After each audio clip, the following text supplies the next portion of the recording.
জুলুমের শিকার হয়ে ন্যায় বিচার না পেলে তবে তা আল্লাহ তাআলার উপর ছেড়ে দিন। আল্লাহ কি বিচারকদের মধ্যে সর্বশ্রেষ্ঠ বিচারক নন? সূরা আত-তিন আয়াত ৮। তোমরা দুনিয়ার জীবনকে প্রাধান্য দিচ্ছ অথচ আখিরাত সর্বোত্তম এবং চিরস্থায়ী।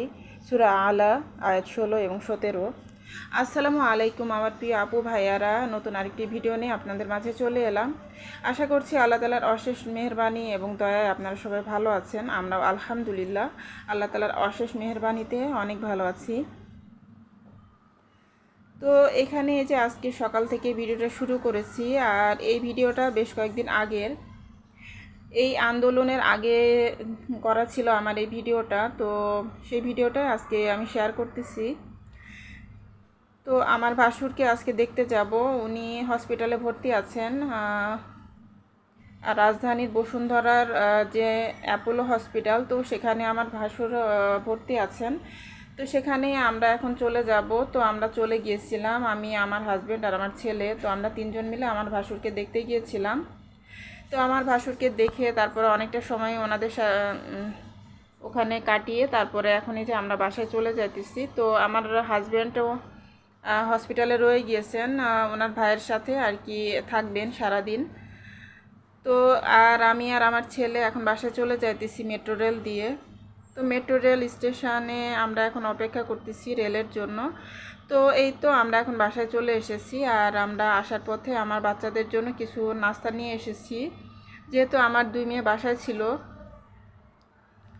তো মেয়েদের জন্য নাস্তা এনেছি, আর তিন ছেলে মেয়ের জন্যই নাস্তা এনেছি, বার্গার এনেছিলাম। তো তিনজনই আর কি নাস্তাটা করে নিয়েছে।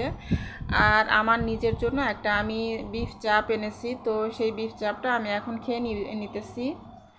আর সকালবেলা তো আমি হালকা নাস্তা করে গিয়েছিলাম, তো আপনারা তো দেখলেনই, আমি চা বিস্কিট খেয়ে নিয়েছিলাম। আর আমার হাজব্যান্ড পান্তা ভাত খেয়ে নিয়েছিল, আর আমার ছেলেও চা খেয়ে নিয়েছিল। তো তেমন কোনো নাস্তা করা হয়নি, হালকা পাতলা নাস্তা করেছিলাম। তো এখন এই যে আমি একটু বিফ চাপটা খেয়ে নিতেছি। আর সারাদিনে কোনো কিছু রেকর্ড করা হয়নি, সারাদিনে রান্নাবান্না সেরকম কিছু করা হয়নি, যেহেতু আস্তে আস্তে অনেকটা দুপুর হয়ে গিয়েছিল। তো তো তার জন্য আর কি কোনো কিছুই রান্নাবান্না কিছু করিনি, হালকা পাতলা করেছিলাম, শুধু আলু ভর্তা ডাল রান্না করে নিয়েছিলাম আর ডিম ভাজি করে নিয়েছিলাম। তো এগুলো দিয়ে আমরা দুপুরবেলা খাওয়া দাওয়া করে নিয়েছি। আর বিকালবেলাটা একটু দেখালাম যে বাইরের আবহাওয়াটা অনেক সুন্দর ছিল, সন্ধ্যার আগ দিয়ে আকাশটা একদম লাল আভায় ভরে গিয়েছিল, তো আকাশটা অনেক সুন্দর ছিল। তো যাই হোক, ভিডিওটা তো অনেক আগের করা ছিল, কিন্তু ভয়েস ওভার করতেছি আজকে আমি বিকালবেলা বসে। তো মনটা অনেক বেশি ভারাক্রান্ত। আসলে যারা মারা গিয়েছে, যারা শহীদ হয়েছেন, সে সমস্ত ছাত্ররা, ভাইয়েরা, বোনেরা, তারপর যারা সাধারণ মানুষ, তারা অনেকে মারা গিয়েছেন।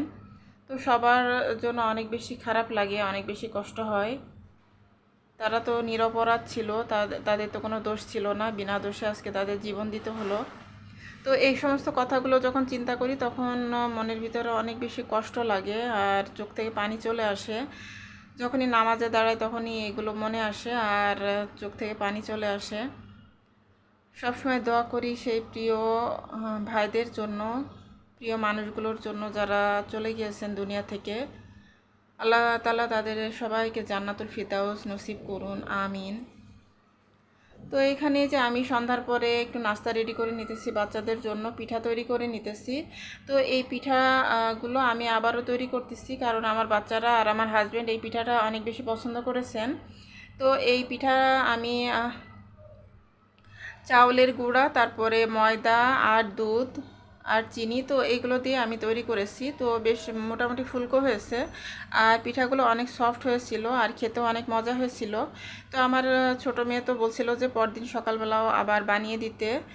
তো আমার মেয়েটা আবার এই পিঠাটা একটু পরপরই খায়। তো এই তো এগুলোই আমাদের আজকে সন্ধ্যার নাস্তা ছিল। তো আমার হাজব্যান্ডও খেয়েছেন, তো অনেক বেশি পছন্দ করেছেন। আর এখানে এই যে আমি চানাচুর আর বিস্কিট নামিয়ে নিয়েছি। তো এই তো এগুলো দিয়ে আমরা এখন সন্ধ্যার নাস্তাটা করে নিব। তো যে যেখানে আছেন, যে অবস্থায় আছেন, আল্লাহ তাআলা সবাইকে নিরাপদে রাখুন, সুস্থ রাখুন, ভালো রাখুন। আর আমার প্রিয় আপু ভাইয়ারা, গত ভিডিওতে ভিউ তো মোটামুটি ভালোই হয়েছে, কিন্তু লাইক একদম আসেনি। তো আমি লাইকের কথা আসলে বলতে ইদানিংকালে একদমই ভুলে যাই। তো আমার প্রিয় আপু ভাইয়ারা যারা আমার ভিডিওটি দেখা শুরু করেছেন, তারা প্লিজ আমার ভিডিওতে একটা লাইক দিয়ে ভিডিওটি কন্টিনিউ করবেন প্লিজ। তো আর যারা আমার ভিডিওটি নতুন দেখবেন আর আমার চ্যানেলটি নতুন ভিজিট করছেন, তো সেই সমস্ত আপু ভাইয়ারা প্লিজ আমার ভিডিও যদি আপনাদের কাছে ভালো লাগে, তো তাহলে আমার চ্যানেলটি সাবস্ক্রাইব করে আমাকে সাপোর্ট করতে পারেন আর আমার চ্যানেলের সাথে থেকে যেতে পারেন আমার বন্ধু হয়ে। তো এখানে যে আমি রাতের জন্য কিছু রান্না করে নিয়েছি। তো আমি এখানে গরুর মাংস দিয়ে আর লাউ দিয়ে রান্না করে নিয়েছি। তো আর উস্তা ভাজি করেছি, আর এই যে দুপুরের যে আলু ভর্তা করেছিলাম, তো সেটা অনেকটাই রয়ে গেছে, আর ডাল ভুনা করে নিয়েছি। তো এগুলো ছিল আমাদের রাতের খাবার। আর এটা হতেছে পরদিন সকালবেলা। তো পরদিন সকালবেলা আমি এখন নাস্তা রেডি করে নিতেছি। তো রুটি তৈরি করে নিতেছি, আমি ভুট্টার আটা রুটি তৈরি করে নিতেছি। আর রাতের বেলা যে লাউ দিয়ে আর গরু মাংস দিয়ে রান্না করেছিলাম, তো সেটা অনেকটাই রয়ে গিয়েছে। তো সেটা দিয়ে আর রুটি দিয়ে আমরা নাস্তা করে নিব। তো আজকে দুপুরবেলা রান্না টান্না কোনো কিছু শেয়ার করতেছি না। তো আজকে একটা ছোট্ট ভিডিও আপনাদের সাথে শেয়ার করতেছি। তো জানি না আপনাদের কাছে কেমন লাগবে। আসলে যেহেতু গতকালকেও ভিডিও আমি শেয়ার করেছি, আবার আজকেও ভিডিও শেয়ার করতেছি, তো তার জন্যই আমি আজকে ছোট একটা ভিডিও দিতেছি। কারণ রেগুলার বড় বড় ভিডিও দিলে আমার প্রিয় আপু ভাইয়াদের দেখতে অনেক বেশি অসুবিধা হবে। তো সে কথাটা চিন্তা করেই আমি আজকে ভিডিওটা অনেকটাই ছোট করে তৈরি করেছি। তো কয়েকদিন আমার ইচ্ছা আছে যে আমি প্রত্যেক দিন ভিডিও শেয়ার করব।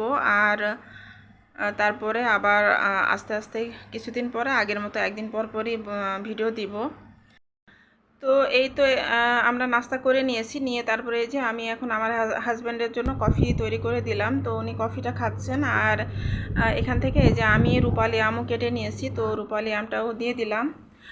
আর এখানে এই যে বাইরের আবহাওয়াটা আজকে অনেক বেশি রোদ উঠেছে। তো এখন আসলে একসময় রোদ একসময় বৃষ্টি, তো এ ধরনের আবহাওয়া চলতেছে। তো এখন এই যে আমি আমার নিজের জন্য চা তৈরি করে নিয়েছি। তো নিয়ে আমি এখন ব্যালকনিতে চলে এসেছি।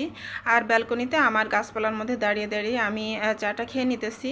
আর চা খেতে খেতে আপনাদের কাছ থেকে বিদায় নিয়ে নিচ্ছি। তো আপনারা সবাই ভালো থাকুন, সুস্থ থাকুন। আল্লাহ তাআলা সবাইকে সুস্থ রাখুন, নিরাপদে রাখুন। আল্লাহ হাফেজ। আসসালামু আলাইকুম।